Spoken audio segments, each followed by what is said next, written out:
अशोक सम्राट एपिसोड 153 में क्या होता है कि अशोक सम्राट जो के पिता है ना, जो बिंदुसार हैं, वो अपनी फैमिली के साथ में राज दरबार में आते हैं और आसन ग्रहण कर के बैठ जाते हैं। और इधर राजमाता हेलेना और मीर कुरैशी भी वहाँ पर आते हैं और वो आपस में बातचीत करते हैं। हेलेना कहती हैं कि मीर वो मूर्ति वहाँ पर कैसे आई, ऐसे खंदे उचकाते रह जाएंगे मीर, कुछ भी पता होता है आपको, इस बार आपसे कोई चूक नहीं होनी चाहिए। ये कहकर वो वहाँ से चली जाती हैं। और उसके बाद अशोक आता है और अशोक भी मीर कुरैशी से बातचीत करता है।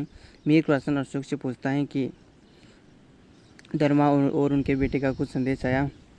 तो अशोक कहता है कि कल सुबह जब ग्रामवासी यहाँ पर प्रवेश करेंगे बिंदुसार के जन्मदिन पर, तब उस पर नज़र रखेंगे और आप मेरे पीछे खड़े रहना, आप भी मुझ पर नज़र रखना। ये कहते हैं बिंदुसार कहते हैं कि मैं आपको एक ज़रूरी सूचना देना चाहता हूँ। कई दिनों से हमारे परिवार में बहुत उतार चढ़ाव हुए हैं और काफ़ी परेशान भी रहे हैं हमारे परिवार में, और इसलिए मैं चाहता हूँ कि अब थोड़ी बहुत खुशी का माहौल हो। और फिर बिंदुसार कहते हैं कि हमारे परिवार में एक नया सदस्य जुड़ने वाला है, एक बहू के रूप में। ये सुनकर सब लोग आश्चर्यचकित हो जाते हैं। हेलेना सोचते हैं कि कहीं इसे धर्मा का पता तो नहीं चल गया। मीर कुरैशी भी यही सोचता है, लेकिन फिर वो घोषणा करते हैं कि मैं राजकुमारी अहंकारा का विवाह राजकुमार सुसीम से करने का प्रस्ताव रखता हूँ। ये सुन के सब लोग चौंक जाते हैं और मीर कुरैशी और हेलेना को जो डर था वो डर दूर हो जाता है। लेकिन अहंकारा के लिए ये सूचना बहुत अच्छी नहीं थी, वो बिल्कुल भी इसे खुश नहीं थी। और सुसीम तो खुश होना ही था, तो सुसीम तो बहुत खुश होता है, लेकिन अहंकारा इस विवाह से बिल्कुल भी प्रसन्न नहीं थी। फिर बिंदुसार चारुमती से पूछते हैं कि आपको यह विवाह प्रस्ताव स्वीकार्य हैं। तो चारुमती कहती है कि हाँ, हमें तो स्वीकार्य हैं। फिर बिंदुसार कहते हैं कि अहंकारा की माता से पूछते हैं कि आपको यह विवाह प्रस्ताव स्वीकार्य हैं। फिर वो कहते हैं कि हमें सोचने का अवसर ही नहीं मिला सम्राट, आपने इतना जल्दी फैसला ले लिया। तो बिंदुसार कहते हैं कि आप सोचने का समय ले लीजिए, और खास करके अहंकारा की स्वीकृति के लिए। फिर सब लोग आपस में एक दूसरे को बधाई देते हैं। चारुमती भी सम्राट को बधाई देती है और अहंकारा की माता भी सम्राट को बधाई देती है और सम्राट भी उनको बधाई देते हैं। इस प्रकार ये चल रहा होता है और मीर कुरैशी और अशोक भी ये सब देख रहे होते हैं वहाँ से। अशोक भी सोचता है कि ये तो बहुत बुरा हुआ है अहंकारा के साथ में, लेकिन इससे मीर और राजमाता हेलेना को कोई दिक्कत नहीं थी। उनको इससे कोई फर्क नहीं पड़ने वाला था कि उसको का विवाह, अहंकारा का विवाह सुसीम से तय हुआ। वो तो खुश थे और सुसीम भी बहुत खुश नज़र आ रहा था, जैसा कि आप देख पा रहे होंगे। इसके बाद ये सीन यहीं पर समाप्त हो जाता है। मीर कुरैशी वहाँ से चला जाता है। दूसरी ओर देखते हैं कि बिंदुसार का जन्मदिन वर्ष होता है, तो सभी ग्रामवासी यहाँ पर प्रवेश करते हैं और अशोक भी यहाँ पर तैनात रहता है धर्मा और उसके पुत्र को पकड़ने के लिए। जबकि अशोक तो जानता है कि वही उसकी माताएं धर्मा हैं, और मीर कुरैशी भी उस पर पीछे से दृष्टि बनाए रखे हुए हैं कि कब वो धर्मा और उसका पुत्र आए और वो उनको पकड़े। और इधर दूसरी ओर बिंदुसार और उनके परिवार वाले अब वहाँ पर भोजन ग्रहण कर रहे होते हैं। बिंदुसार भोजन ग्रहण करते हुए कहते हैं अन्न का अन्नकूट का सेवन मैंने बहुत दिनों बाद किया है और उनको धर्मा की याद आती है। धर्मा वहाँ से देख रही होती है, धर्मा को भी उनकी पिछली यादें आती हैं और वो बिंदुसार को देख रही होती हैं।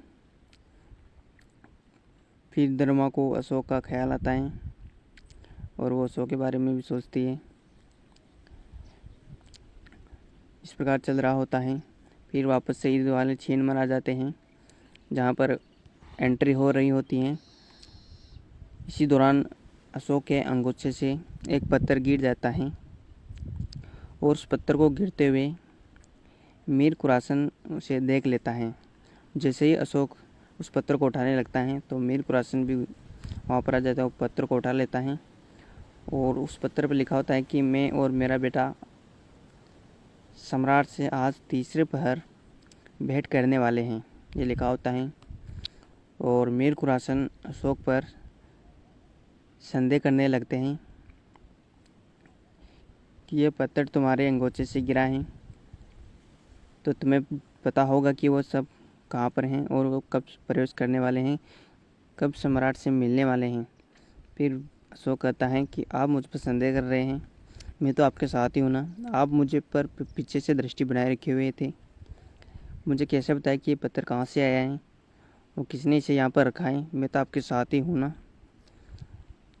फिर वो आपस में बहस करते हैं एक दूसरे से, मीर कुरासन और अशोक, और उनकी बहस ऐसे ही चलती रहती है कुछ समय के लिए, जैसे कि आप वीडियो में देख पा रहे होंगे। लेकिन अशोक बार बार मना करता है कि ये संदेश मेरा नहीं है, पता नहीं कहाँ से आया है, और ये कहकर वो वहाँ से चला जाता है। मीर कुरासन उस पत्थर को पढ़ रहा होता है, तीसरे पहर मिलने आएंगे ये। और फिर अशोक पीछे से जाकर मीर कुरासन को देखता है कि आपसे तो बदला लेकर ही रहेंगे, आप जितना चाहे प्रयास कर लें। और फिर अशोक वहाँ से चला जाता है। और दूसरे सीन में दिखाया जाता है कि यहाँ पर जो वहाँ पर भोजन ग्रहण कर रहे होते हैं, वो वहाँ पर धर्मा थालियों को समेट रही होती हैं। और इसी दौरान वहाँ पर अशोक आ जाता है और अशोक अपनी माता से मिलता है और वो आपस में बातचीत करते हैं कि अशोक आप ठीक तो हैं ना, कुछ गलत तो नहीं हुआ। इस प्रकार वे आपस में बातचीत करते हैं, दोनों बहुत खुश नज़र आते हैं एक दूसरे से बातचीत करते हुए। और वो धर्मा अपने पुत्र अशोक का लाड लडाती हैं। वो कुछ देर के लिए ऐसे ही बातें करते रहते हैं। फिर धर्मा अशोक को आशीर्वाद देती हैं लाड लडाती हुई। फिर अशोक प्रणाम करता है और कुछ देर के लिए कुछ चर्चा करते हैं वो कि मीर को कुछ पता तो नहीं चला है ना, मीर ने मुझे देखा तो नहीं, मुझे पहचाना तो नहीं। तो फिर अशोक कहता है कि आप बिल्कुल भी घबराइए ना माँ, मैं आपके साथ हूँ ना, आपको कुछ नहीं होने दूंगा। और फिर वो वापस में वहाँ पर बातचीत कर रहे होते हैं। जैसा कि आप देख पा रहे होंगे वीडियो के अंदर, बहुत ही इंटरेस्टिंग एपिसोड हैं ये। और फिर वो वहाँ से जा रहा होता है अशोक, और फिर अशोक को वहाँ जाते हुए याद आती है। वो पीछे देखने का प्रयास करता है, लेकिन उसको एक बात याद आती है जो उसकी माँ ने कही थी कि वीर कभी भी पीछे मुड़कर नहीं देखते हैं। उसके आंखों में आंसू आ जाते हैं और वो पीछे मुड़कर नहीं देखता है। धर्मा भी पीछे से देख रही होती है, लेकिन अशोक पीछे मुड़कर भी नहीं देखता है और वहाँ से चला जाता है। फिर उसके बाद बिंदुसार अपने परिवार के साथ में जा रहे होते हैं और इधर हेलेना मीर कुरासन से फिर से मिल जाती है। और फिर कहती है हेलेना कि मीर आप कहाँ क्या कर रहे हैं, अशोक आपको मूर्ख बना रहा है। फिर मीर कुरासन कहता है कि वो अशोक तो एक बच्चा ही है ना, वो मुझे कैसे मूर्ख बना सकता है, आप तो जानती हो ना कि मैं क्या हूँ उसके लिए। वो तीसरे पर यहाँ पर मिलने आएंगे। तो अशोक तो मेरे साथ ही है ना, हम साथ में मिलकर धर्मा और उसके पुत्र को पकड़ लेंगे। फिर मीर हेलेना कहती हैं कि कहीं अशोक आपको मूर्ख तो नहीं बना रहा है, कहीं आपको धोखा तो नहीं दे रहा है वो। फिर मीर कहता है कि नहीं, मैं उसके साथ ही हूँ और मैं उस पर दृष्टि बनाए रखे हुए हूँ। इस प्रकार वे आपस में वहाँ पर बातचीत करते हैं। जैसा कि आप देख पा रहे होंगे, बहुत ही खतरनाक एपिसोड होने वाला है ये, और बहुत ही आनंद आता है इसके अंदर। इस प्रकार कई समय तक वो बातचीत करते हैं। फिर हेलेना वहाँ से चली जाती हैं और इधर अशोक और जो आचार्य चाणक्य का शिष्य हैं वो आपस में बातचीत करते हैं कि आपने उपहार का प्रबंध कर लिया। वो अशोक से पूछते हैं, और उनके पीछे मीर खुरासन ने एक जासूस लगा रखा था जो उनकी बातें सुन रहा होता है, लेकिन इन दोनों को पता होता है, इसलिए वो कोई भी विपरीत बातचीत नहीं करते हैं। फिर अशोक वहाँ से चला जाता है, डायरेक्ट बिंदुसार के पास में, नहीं बिंदुसार के नहीं, मीर खुरासन के पास में जाता है। और मीर खुरासन फिर अशोक से पूछता है कि तुम वहाँ पर क्या कर रहे थे।